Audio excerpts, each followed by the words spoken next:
We've spoken to you this morning. We've given you our views on MAS. We've given you our views on what MAS could do, where it could go, what it could actually do to help you, and what you've got. This is your opportunity now, and we're going to open up the floor to yourselves to feed back information to us. Ask the panel any questions that you may have on what you've heard today, or any concerns you have, or any ways forward that you have with MAS and mobility as a service. So without further ado, I'd like to open up the questions to the floor. And is anybody brave enough to put their hands up to start with? Yes, sir. If you could say your name and affiliation, please. And we do have a roaming mic as well, because I think we've still got an online audience. David Glover, Axilium Innovation Consultancy. Some great presentations this morning and some really useful facts to take on board. One of the things I look at is to implement MAS as a system there almost needs to be a bigger mandate. Doesn't that need to come from the government? Because if I look at something like this, I tend to work in sort of triangles, that there's got to be a peak agenda. And if we look at the cleaner city CO2 emission and reducing the level of congestion, this is a major should be a major contributor to that agenda. Great, thank you very much. Ben, do you want to talk about that on a policy side of things to start with? Yeah, absolutely. So, should it come from government? I think there are certain initiatives that should come from government. I think certain things like the Bus Services Act last year around open data was a really good start towards this. But I think you've got to remember that most people, 90% of people, travel within their region. And so mandating something from government from a holistic UK perspective isn't necessarily the right approach here.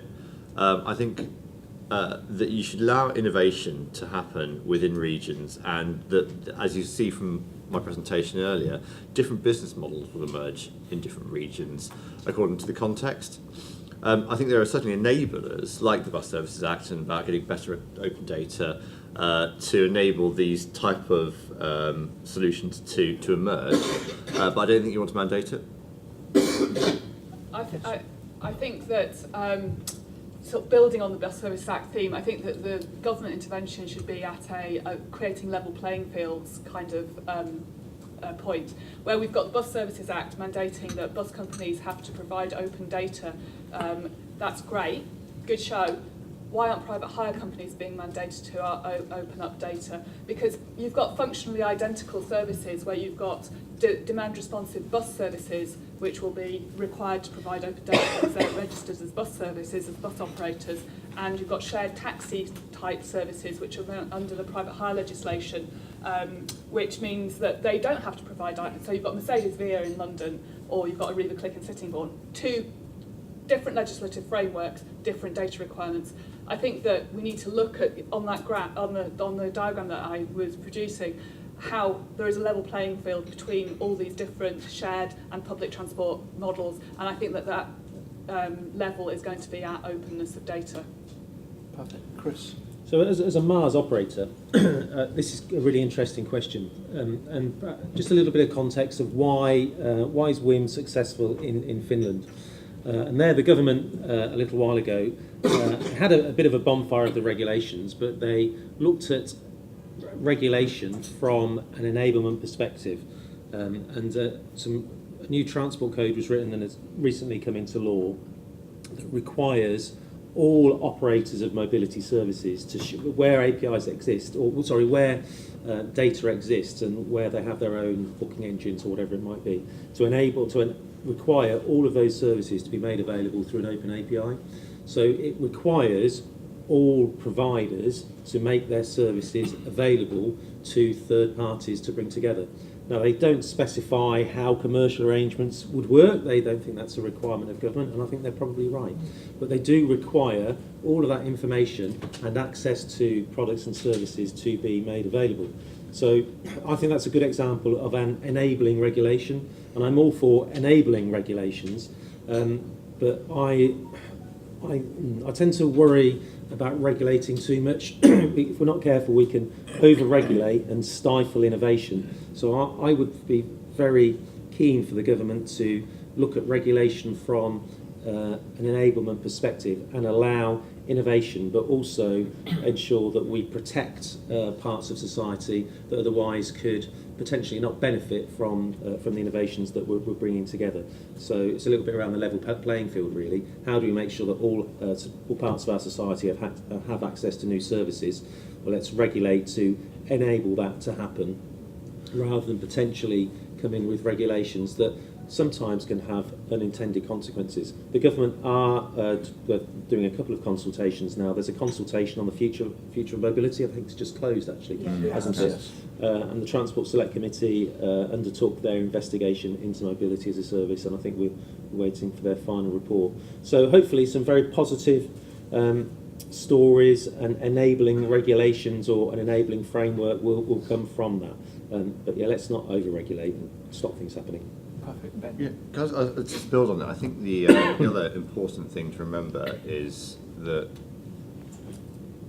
there's a economic basis as well for this in terms of what's the right market, and regulating to mandate that private hire companies, for example, I'm not saying this is right or not, it's just a point of debate, provide open data when they're not necessarily receiving any subsidies from government and they're actually purely commercial enterprises, may not be the right answer from a market's perspective.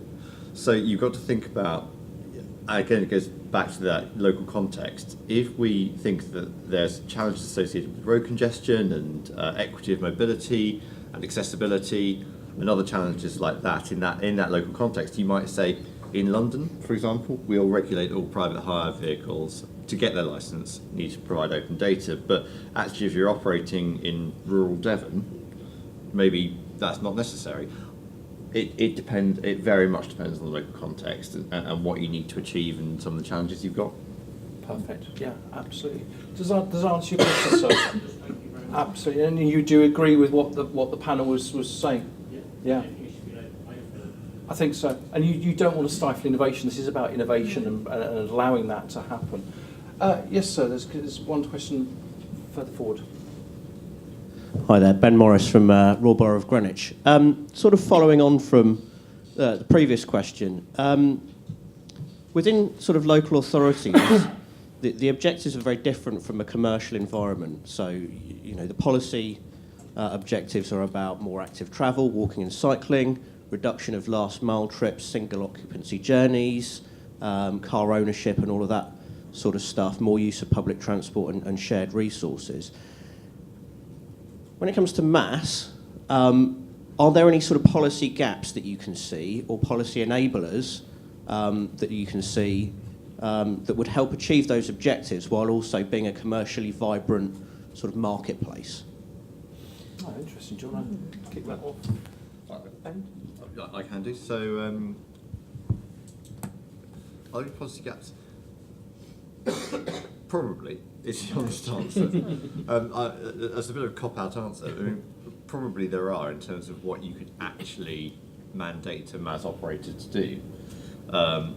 So, you know, Chris isn't mandated to provide the most environmental transport or to provide the most active transport in his context. But if you move somewhere like Vienna or Barcelona, where they are doing more in this space around, actually we'll have that data integration layer and we will mandate certain things within that, then it's a different environment, it's a different regulatory framework. I do find it quite interesting that,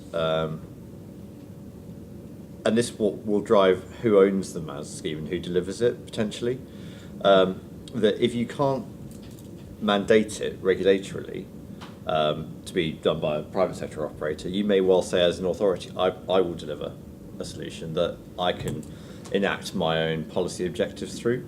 So Transport for London, for example, Mayor's Healthy Streets agenda, Transport for London, they've got the biggest customer base in London, clearly, at the moment, if they deliver their own MAS app through which they can deliver their own policy objectives through, then they don't need to worry about the regulatory environment. James. I think it's really important that local authorities think about where they actually have the most leverage in changing this market, this emerging market. They could get involved at every layer. They could get involved at public engagement to promote selling car ownership and buying services. They could get involved in data interoperability. They could get involved in changing subsidy and regulations to affect transport operator business models. But the unintended consequences of altering the market dynamics in all of those layers of the ecosystem are really, really difficult to model. I think the fundamental advantage they have is they own most of the assets that all of these transport vehicles use. They own the roads, they own the parking, and it's at that layer that they need to think, how can we almost use the as-a-service model for our infrastructure so that we can start potentially to control supply and demand of travel on our assets for everyone above us. And this is what airports do very effectively. They have a short road called a runway, and they operate that at sort of 98-99% efficiency. Planes are just vehicles. So airports are using pricing to make sure that their roads are used really, really efficiently, and there's a potential to sell infrastructure as a service to the mass providers and the transport operators that need to use it. So that would give them the most dynamic control and management and flexibility and responsiveness against all market changes above the infrastructure layer. So infrastructure as a service is a potential option for local authorities to think about. Absolutely. Chris. So I really like James's view there on how that infrastructure as a service could happen in the future. That's probably a bit of a way away. I just wanted to share what's the WIM way of working with local authorities. So the WIM way is about working in partnership with local authorities to find out what are the common objectives and how can we work together and work with the local authority to enable WIM to come into a city to help deliver those objectives that the city or the region or the local authority want to get, work with those transport service providers, understand what it is that they want, and build together something that we think will work and make a difference in that particular city or region. And we try and pull that together through non-binding letters of intent. Yes, they're non-binding, they're not they won't stand up in a court of law, but it is about setting a direction of travel and actually getting all of those partners around a table to say, this is what we want to achieve, let's challenge each other and work together and try and deliver that. You don't need a regulation to do that, but the one regulation that really annoys me, and I've got a platform, so I shall use it, concessionary fares for the elderly. It's probably the thing that will probably never change, because there are, God knows how many, 7 million people that have got these and they turn out to vote. But actually, if you haven't got access to a bus service, your concessionary bus pass is a piece of plastic. What we really need is to give people access to mobility. So, if anyone has got any influence with governments, we've made this point as WIM. We really need to think about how we provide concessionary travel for all concessionaires, and it's not necessarily access to a bus. We should be thinking about access to mobility. Absolutely, and get out of the modal side of things. Absolutely. It's about the end-to-end journey at the end of the day, which is what we're trying to do. Carla. Yeah, I was just going to say on the back of what Chris was saying with regards to getting people around the table, I'm not sure that it's necessarily about policy gaps, but opportunities really.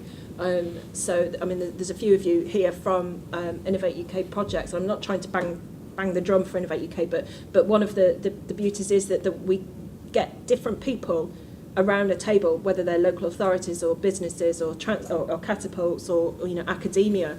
We get those organisations together because they can find that gap and see it as an opportunity and find some innovative solutions by working together and all coming at it from a different angle and different perspective.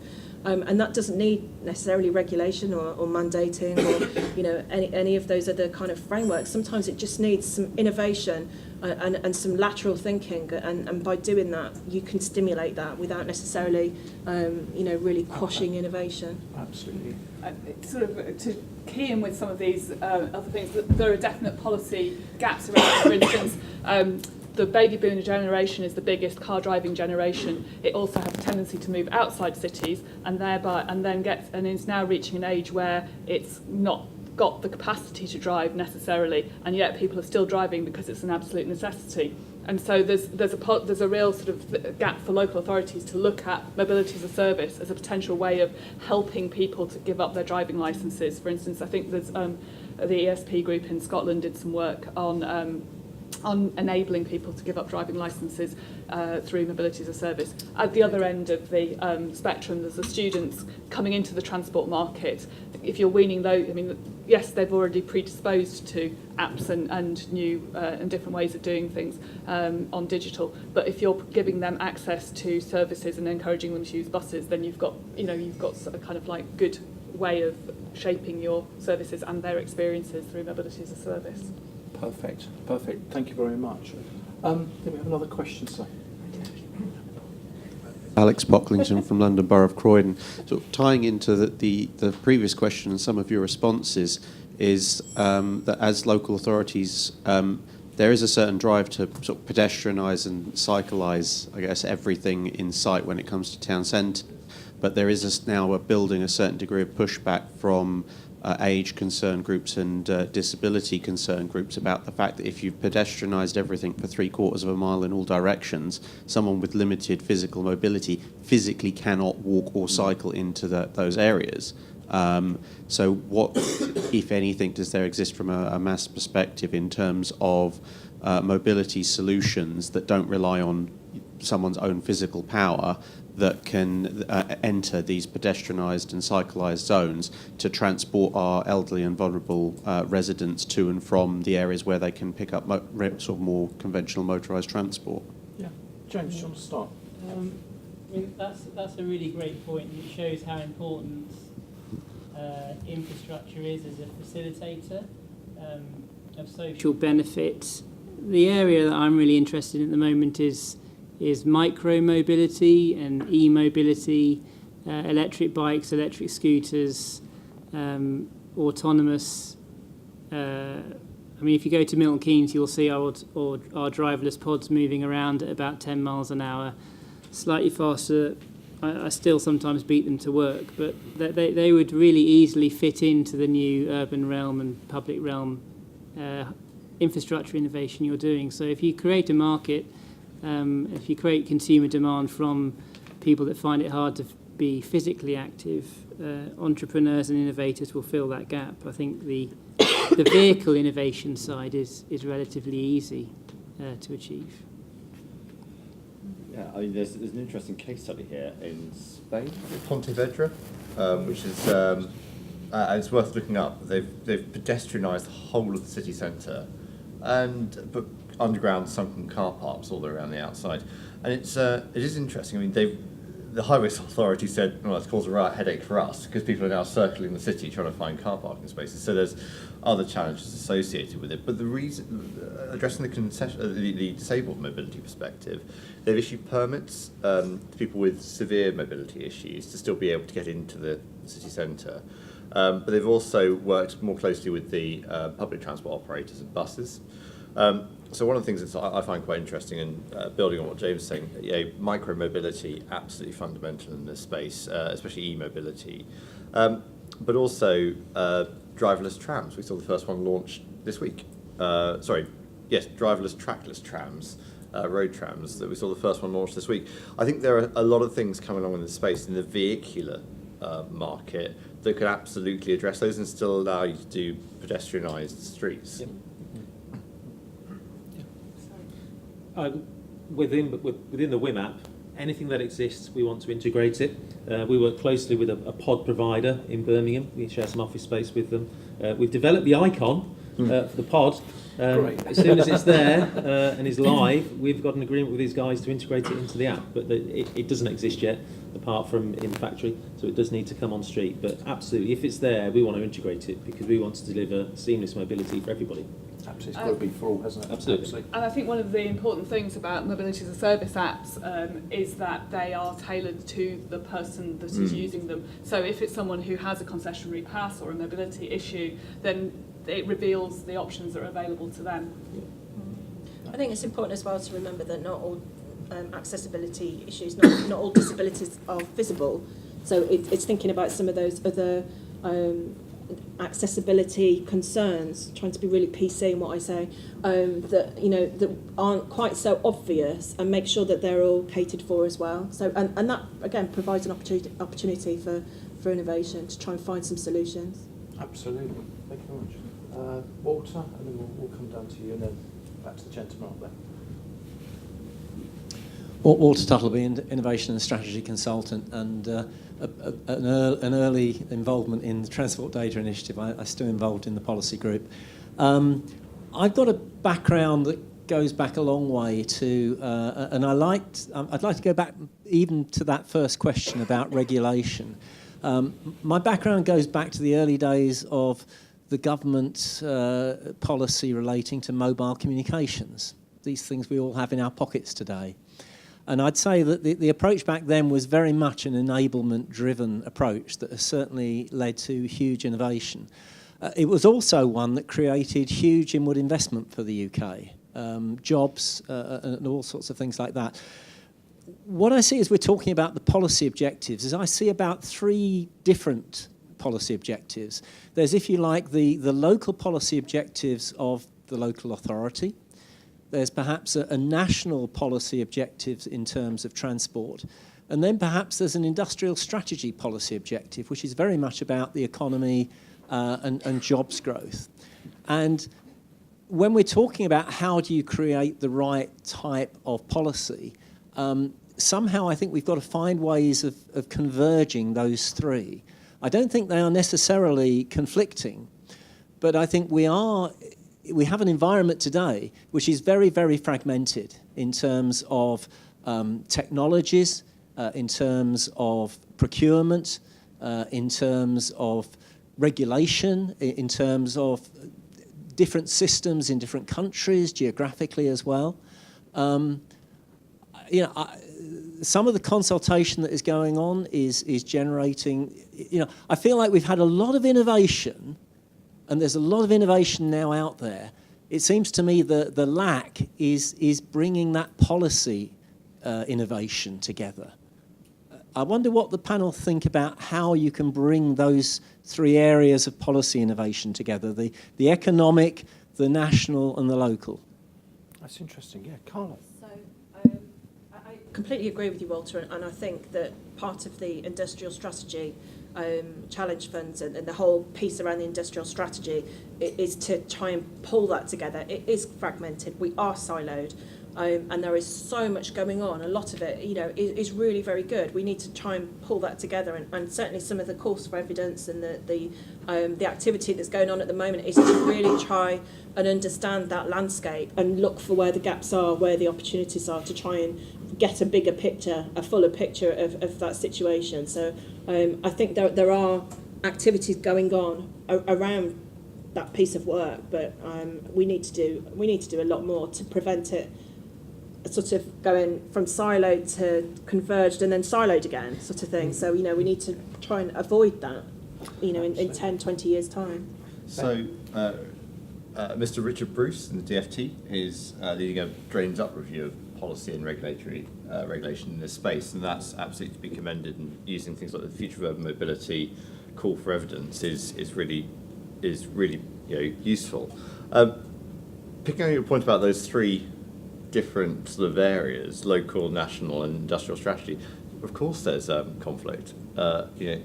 We produce 2.2 million vehicles at the moment in the UK a year. Employs a load of people doing that, and that's really good economically for us. Let's not talk about Brexit, it's not the right forum to do that, about the impact of it. But if we are pursuing national policy objectives and local policy objectives around active travel and shared mobility, it's going to have a massive impact on demand for personal vehicles, especially in urban areas. So clearly they are in conflict, and it does need to be resolved. But the thing is, you've got to take all of these things in the round, and economic growth is no good if you're going to pollute atmospheres and create unsustainable places and cities that aren't attractive and people don't want to live in them. It is a fine balance. We haven't got the right answer, but we do need to work on it, and we need to be committed as well. We need to say, right, that's just the path we want to follow, and we are aware that it's going to have negative impacts. You can't, it's yin and yang. You can't have good for everything, but once you've made that decision, be committed to it and pursue it, because if you don't, then industry won't invest in the UK because they'll be seeing flip-flops between different policy objectives, and it will become very difficult to manage. And you need that certainty for people to want to invest. Equally, I mean, I think that's what you're seeing in the car industry in terms of business objectives and growth is that the car industry is under pressure. It has realised that it's got to change its business model. You've got the CEO of Ford saying it's time for us to reclaim the streets for people. The CEO of Ford, the car manufacturer. You've got Toyota investing in Mars Global, investing in WIM. You've got BMW and Daimler AG merging their mobility services to provide things like car clubs and ride sharing and Movall and all sorts of things. So the car industry does know, in terms of industrial strategy, that it's got to change. And it's probably going to change in the direction of providing fewer numbers of much more expensive vehicles, and those much more expensive vehicles are autonomous vehicles. And so I think that where we need to converge these policies is at how we regulate autonomous vehicles and the business models through which those autonomous vehicles are provided. Because at the moment, cars are provided to people through taxis, they're provided through shared buses, they're provided to people through car hire, they're provided in all these different ways. If you put an autonomous vehicle into any of those boxes, you've suddenly got a car hire that's a kind of a taxi because it can come and get you. I mean, that's where we need to be looking at some of the convergence of legislation and business and strategy. And I think it's also important to remember that sometimes they shouldn't converge, they are different. So, you're all from different, for those from local authorities, from different areas, some of you from rural, some of you from urban, some of you in between, and different areas have different requirements, and that's therefore appropriate to have different methods in each of those areas, because there isn't one size fits all. So I think it's appropriate to remember that at the same time as wanting some common threads. So it's finding what those common threads are. Policy and implementation there. Yeah. Okay. I think that's the difference between policy and implementation. I think the implementation certainly needs to be locally managed, but if the policies can be converged, then I think we can really put the foot on the accelerator, if you'll pardon the pun. Chris, just one. Yes.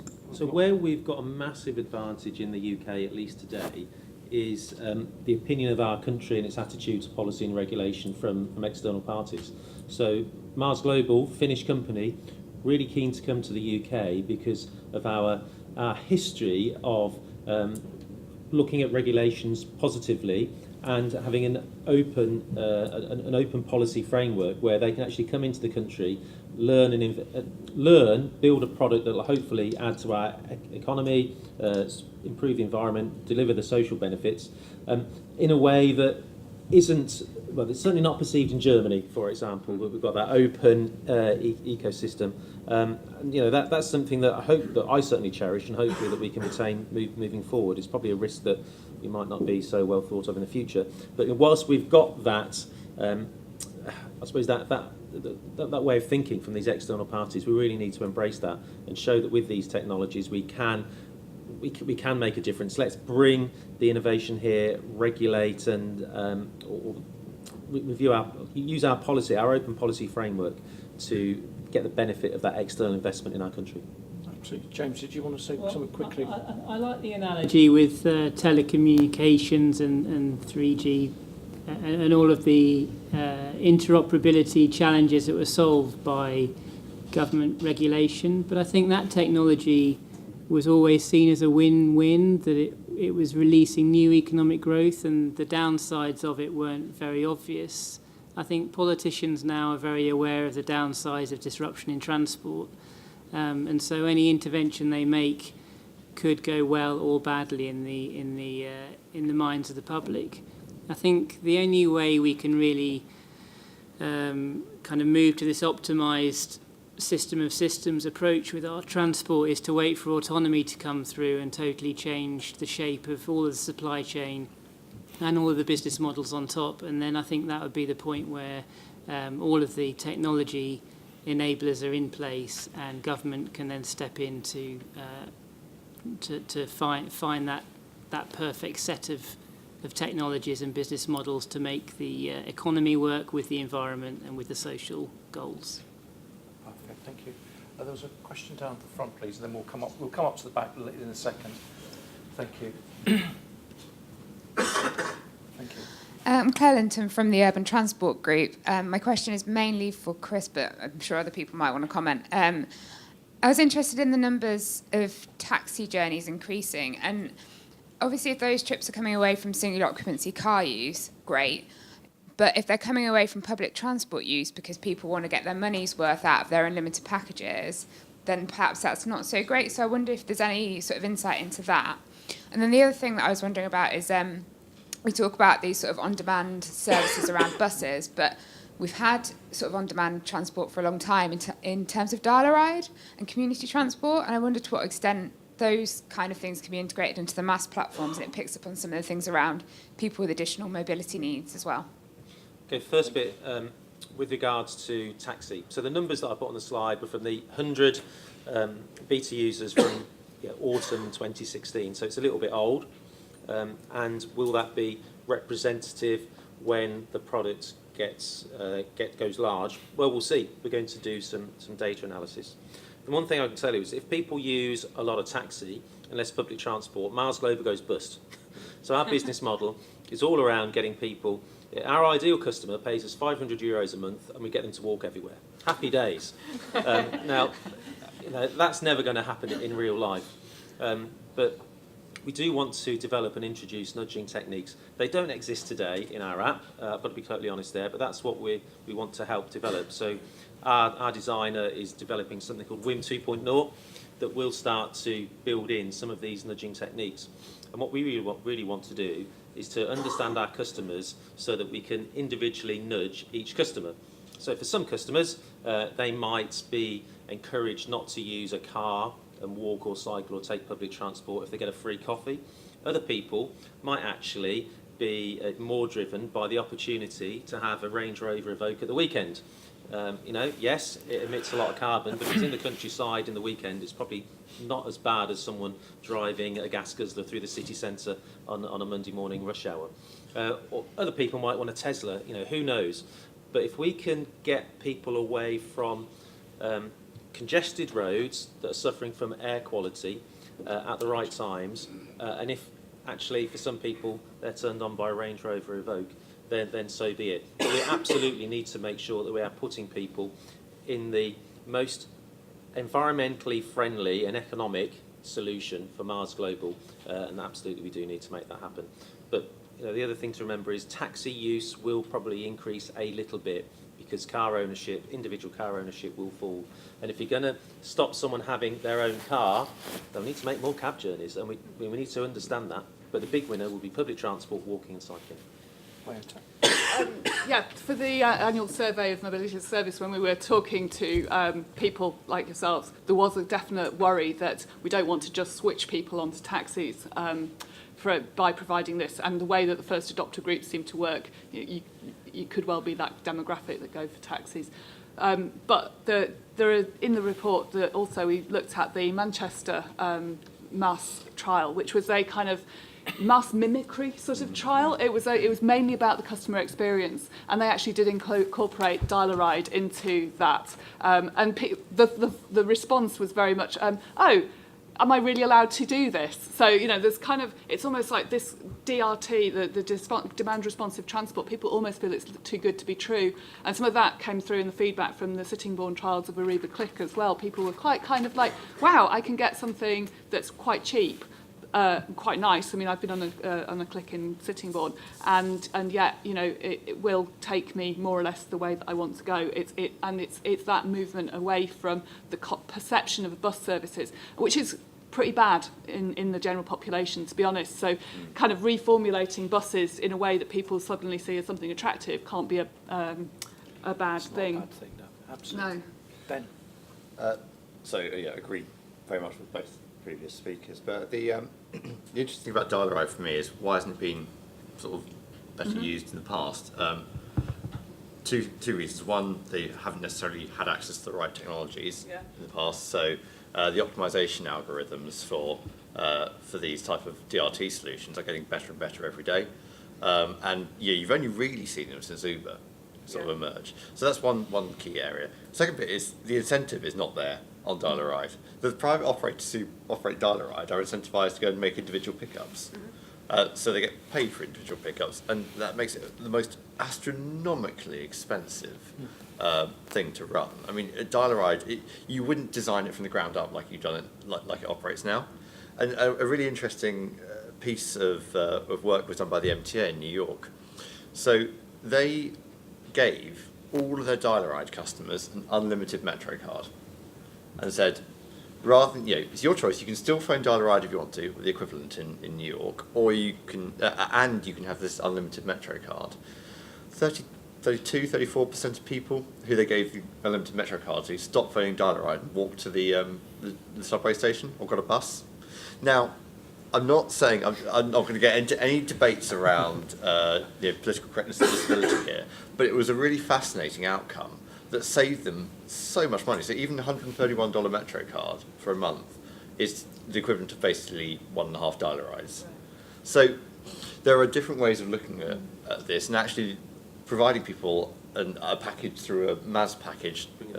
You may not actually need to provide Dial-A-Ride services in some areas. No. It's just And if you look at the very basic economics of it, we spend about £100 billion a year on cars. If we suddenly see even a 5% or 10% reduction in that spend, that represents a whole load of people needing to make journeys with £10 billion to spend. So you are going to get more taxi rides. I mean, I think, and more, there needs to be different forms of capacity to take those journeys that are not being made through personal cars. I mean, there's another interesting debate here, which is a much more wide-ranging debate around how much traffic is too much. A lot of people will say, well, it's about emissions. Well, that's fine, but we're actually, moving generally as an industry towards electrification anyway. And I think it, generally it will happen because total cost of ownership of the vehicle's lower, and people are more conscious around emissions now. And we think by 2021 there'll be parity anyway between the vehicle platforms. So whether I go and buy a electric Volvo or an ICE Volvo would be roughly the same cost. The only problem is we have an infrastructure issue in this country. So if we're not talking about emissions as a problem, notwithstanding particulates from tyres, then how much traffic is too much traffic in the taxi market? Question. I mean, it's too much in London already, but in other areas, I was in Copenhagen last week at the ITS World Congress, and their definition of a queue is when it gets to 5 minutes, and that's terrible delay of 5 minutes. Here, if I drove from Croydon, where I live, to my esteemed colleague here, into London, it would take me 2 hours in the morning. I just wouldn't bother. No, absolutely. Another question from the floor. Do we have any other questions that people would like to ask as well? One here. 2, 3. So what we'll do is we'll speed up some quick fire questions now in a bit. Yeah. Mm-hmm. Thank you, sir. Hello, everyone. I'm James Golding-Graham from Oxfordshire County Council. Just something to point out to other local authority colleagues. It's not necessarily policy levers; it's potentially commercial opportunities that we should be presenting to the players in the mass market. We are in the process of marking a tender that we put out to help us to identify and articulate what our opportunities are for mass providers to get involved with our home to school, our adult and social care, and our children's services. So, we spend tens of millions of pounds on that a year, and I suspect that's replicated across pretty much every local authority in the UK, where hopefully we're going to be able to engage with mass providers to look at how they design their services, to facilitate that, but also to encourage them to come and operate more broadly across our locality. We're a very rural county and we've got a lot of bus subsidies, so it would be great if we can design our procurement around building some more of those services in. The other thing I wanted to ask really was just to touch on this multiple. That's it. Sorry. Perfect. This multiple model, this multiple architecture that I think. Microphone. Sorry, that you referred to in your presentation earlier on. If we go down the route of sort of picking one of them now, are we in danger of being locked into that in the future, or do you see there being space for us to operate different models within the same locality? So it's interesting. Rob and I were chatting about this over coffee. So no, you won't be locked in. I don't think so. No, the key here is to have the open data architecture that you need to have the flexibility. But that said, I think you need to have some form of commitment to what you want to do and what role you want to play as a local authority, because you could find that you could start off with the model naught, the public authority takes all, and probably easily move that way down towards a very open ecosystem. Going back the other way, probably a bit more challenging. So it's about really determining the role that you want to play within that ecosystem. Are you a convener? Are you a director? Are you an influencer? Are you an enabler? Are you a combination of all of those? And sort of being clear with the market in that space, just so people like Chris know where to invest and what to bring to market and to have those conversations. Yeah.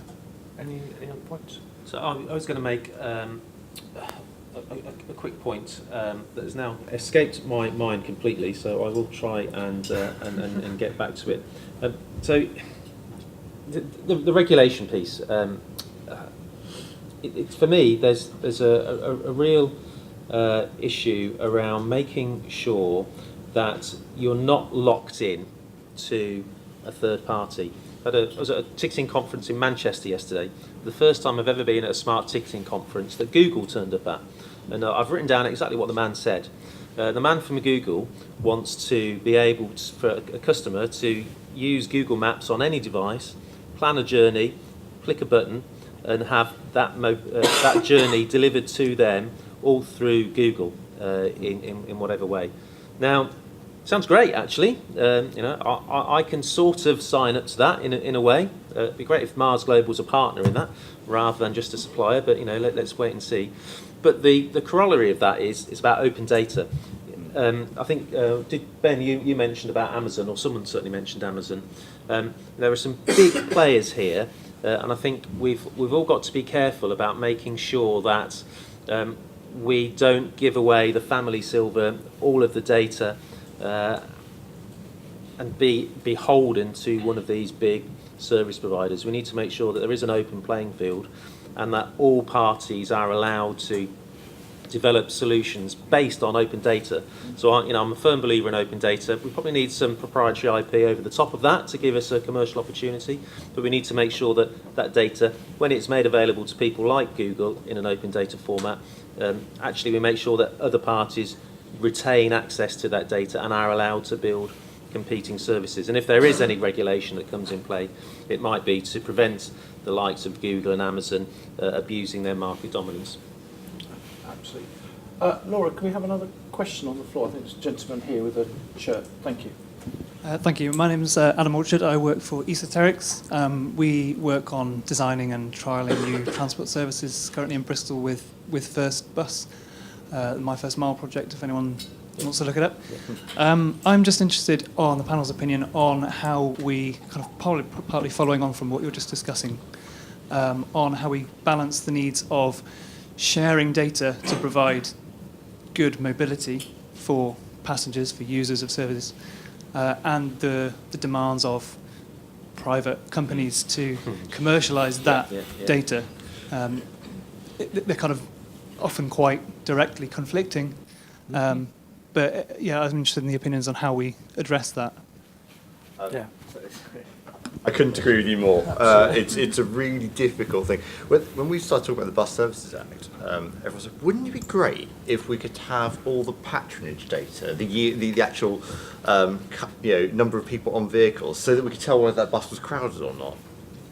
Not really, no, because if you're a private operator, I've already given up my fare data, and I've given up my schedule and my route data and the number of buses I'm running, and now I'm going to tell you how many people are on that bus. That basically tells you how much money I'm making from that route. That's not great from a market's position, because you're basically saying you're opening up something that may well be a secured market for that small bus operator, might be operating 1 bus or 5 buses, to a big operator who said, I've got a great balance sheet position here, guys, I'll come in, run this for free for 3 months until you go out of business. And then, so you've got key considerations around that. I have absolutely no doubt around the availability of services being a key part of an open data initiative. When you start talking about the commercials of services, I think it becomes a lot more challenging. I also think the other key consideration there is customer ownership as well. And I was saying this earlier. You shouldn't necessarily, and this is a really interesting piece around the payments angle of it, you shouldn't necessarily enforce open APIs around payments for 2 reasons. One, because of security and data protection, but also because actually you should enable someone to have that relationship with the customer. So does that necessarily mean that someone might have to do 5 different payments, and there might be some sort of payment services aggregator on top of it, potentially? But actually, certainly yield and commercial information should, we should be sensitive around that, because it's about protecting the free market and not creating market distortions, as James was referring to earlier. And we should be concerned about payments as well. And James, from the Transport Systems Campport point of view, for data? I love what Esoterics is doing, and I think we've been working with you to help find that sort of suppressed demand for you to then satisfy. I think it's really hard for business models such as on-demand transport to try and own much of the vertical, to try and own the vehicles, the IT platforms and the customer.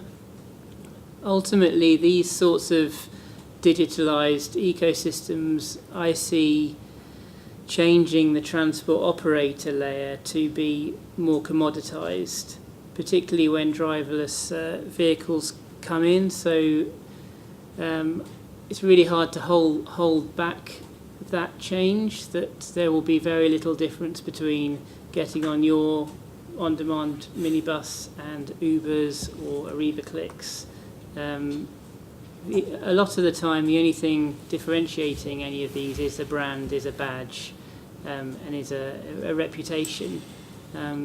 So if we look at other sectors, I think where you grow and where you become dominant is to get really, really good at a niche service within the ecosystem, rather than trying to be good at all levels of it. So I can understand why you wouldn't share your data, but ultimately there will be a player with more data who will be able to outcompete the small players. So we'll see lots of consolidation. And that data piece, data is not exclusive to transport providers. Everybody has got one of these in this room that's probably collecting data about their position and where they are. You could be inadvertently telling any number of apps, from a shopping app to a television app, that you travel around central London, you go and all of, if you keep your location data on, then all of those people know about your travel movements. So I kind of think that sometimes we get quite possessive about data and forget that there's a whole world out there that's got a lot of transport data, effectively, or mobility movement data. I think Absolutely. Very quickly, I was going to go on to the question. I was going to say that we need to be aware as well that a lot of people have data and don't know that they have the data or the value of that data and how to clean that data and all of those kind of issues as well. So I don't think this is a straightforward answer, is it really? There's not. I think, gentleman down here, you had a question, sir, did you? Was there a question on this table? Yeah. Oh, sorry, there's one here and then one question here. Thank you. Thank you. Peter Lee, Associate Consultant at British Standards on smart cities and transport as a theme. You've spoken a lot about innovation. There's been a lot of innovation produced already. Carly, you've spoken about the contact group of bringing people together to sort of share and get a good dialogue going. And also, Walter, and your questions and responses from the panel about regulation, policies and local implementation. And also, James, your system of systems and thinking of waiting for autonomy, because that could be the solution.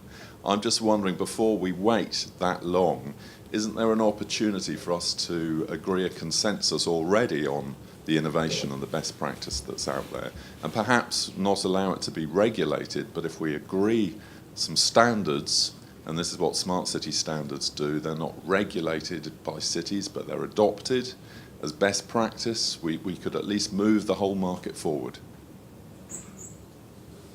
What your thoughts are on that? What's your thoughts on that, James? I think standards are really important to reduce the costs of integrating one service with another. All of the data interoperability challenges can really be addressed by standards. But I think the thing that's holding back the innovation for integrated mass now isn't the costs of integration, it's the business model and commercial risks of what your new business looks like. I think the cost side, business and investors will always work through. The technology risks and the costs associated with that, investors will look over if they can really see a strong business case and business model behind it. So even though standards seem to make sense for removing some of the barriers to investing in changing your business strategy, I think the benefits of it might not be greater than the costs and the difficulties of actually bringing these standards to market. But I'd love to talk more about that, and I think you're going to come and pop in to see us at the Catapult to do so. Anybody else quickly? Yes, very quickly.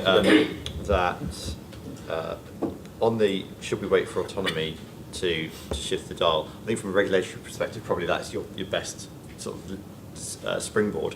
But there's stuff that can be done around infrastructure as a service, around the connected piece. So everyone kind of, when they talk about connected and autonomous vehicles, they kind of leap to the AV bit, but the connected bit is just as important because 90% of cars on the production line now are connected, and we can do a lot. Isaac and I were talking about this earlier. We can do a lot about leveraging that data, understanding demand for the infrastructure, and also providing information back to vehicles as well to start sort of nudge techniques and optimising the road network, etc. Absolutely. Sir, we have one microphone down the front. Thank you very much. Hello, Paul Darlow from Portsmouth City Council. One of the things that strikes me as a challenge is the predictability and unpredictability of demand. It struck me, I've just done my first full package holiday for 25 years, and actually just thinking through it, there was 7 different transport modes from leaving from my home to the hotel, and 2 occasions when actually my luggage was completely separated from me, but actually it all successfully worked. But I just thought I'd paid up front and planned that journey, and it was delivered to me with minimal wait time in between each segment. But if I'd have changed my mind halfway along, arrived at my destination airport and thought, I'll go to a different hotel, I'm sure I wouldn't have made that transfer in the middle of the night, and I'm sure my luggage wouldn't have arrived at the same place at the same time. And I'm just sort of thinking about how, as local authorities, when we plan services with limited budgets we've got available, that unpredictability and trying to meet that customer demand is a real challenge to try and satisfy everyone's requirements. I just wonder, and with technology works really well where something's predictable. I just wonder what the panel think about that sort of unpredictability element. We're all unpredictable, aren't we? Unfortunately, it's human nature, but absolutely. Look, people are unpredictable. Yeah. They're going to make whatever journeys they want to make, and the best transport planners in the world know that all transport planning models are wrong. It's just by how much. The key thing around a platform such as WIM is that it gives customers choice of the services that are available. But then we want to utilise that data to feed back into the market. It was a great question about sharing the data. So the Mars Global standard MOU, LOI, whatever you want to call it, that we have with our partners, talks about the concept of sharing aggregated data. Because we're still in beta test phase, we haven't got a huge amount of aggregated data to share, but it's one of the head-scratching discussions we have in our partnership meetings. What does this actually mean, and how are we going to share that aggregated data back to all of the partners to help everybody improve the level of service that they offer. And the classic example I have is that we identify that 20 people are going from Moseley into Birmingham city centre at 10 o'clock every Friday, just as National Express are running an empty bus past. Now, it absolutely makes sense to put those 20 people on a bus. National Express happy, 20 unhappy cabbies. Hopefully in the round, though, we can develop enough data that gives enough benefits to all of the partners. But we will see, won't we? There's got to be a role for AI here in helping us analyse the huge amount of data that will come from here, that will allow that data to be developed into usable information aggregated at that top layer that the partners can use. So I haven't got a solution, but it's something that we are aware of and we want to help develop through WIM. Carla. I think the key is options, like you were saying, and opportunities. And I don't think it's always down to us changing our minds about which hotel we want to go to. Or sometimes, I got to Paddington this morning and the tubes were closed, so I had to come up with some other methods to make sure that I managed to get here. And that was unpredictable. It was unplanned. It wasn't through my choice. But if we've got those options, and I think it comes down to information as well. Sometimes we don't want to think, God, what am I going to do now?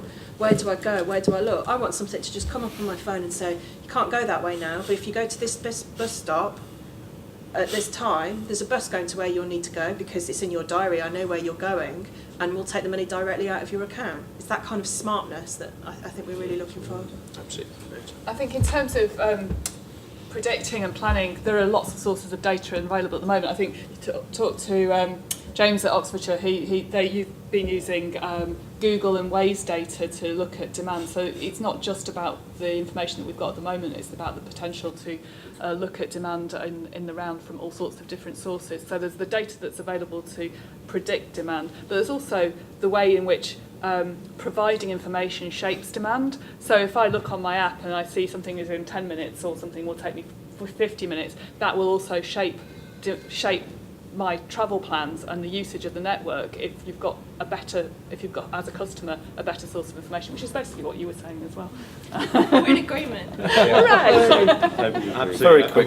We are getting a lot better. I mean, Chris is absolutely right. Transport modelling, we're always wrong, but it's good. At least we always know we're wrong. But we are getting a lot better. So use of activity-based modelling rather than saying, right, we just have weekday, weekend, peak, off-peak, which is basically traditional transport modelling. Activity-based modelling, looking at actual segmentation of people, understanding different demand, and doing models throughout the day, is getting a lot better. As is understanding what happens when tube stations close, etc. On the point about limited budgets, I absolutely agree with you. The thing to think about here is that actually multimodal provides resilience in the ecosystem. So if I can't run my bus is broken down on my the other day, for me, my train broke down outside the station. Actually, taxis and other forms of transport provide resilience, and you may well, through something like a MAS scheme, be able to say, right, just like you say, we're going to accept your bus pass on the train. Well, actually, we'll go and jump in a taxi, we'll pay half of it. And that can be done with technology, with a flick of a button like that. So actually, when you say limited budgets, I think you need to think about then things in the round and say, if we model everything that moves here, that could provide mobility, including micro transport systems, then what does that look like for us holistically? Perfect, thank you. I don't believe I've missed anybody else out there initially put their hand up. If you do have any other burning questions, the panellists are going to be here during lunchtime, and obviously we've got a networking session at the end of the day as well. But I'd like to thank you very much for your questions and a stimulating answer session from the panellists as well. So thank you very much indeed. I understand now it's lunchtime. It's served where the coffees are, and we'll call you back here in about half an hour, 40 minutes or so, where we'll do some workshops to dive deeper into MAS and mobility as a service. Thank you very much. Perfect. Thank you.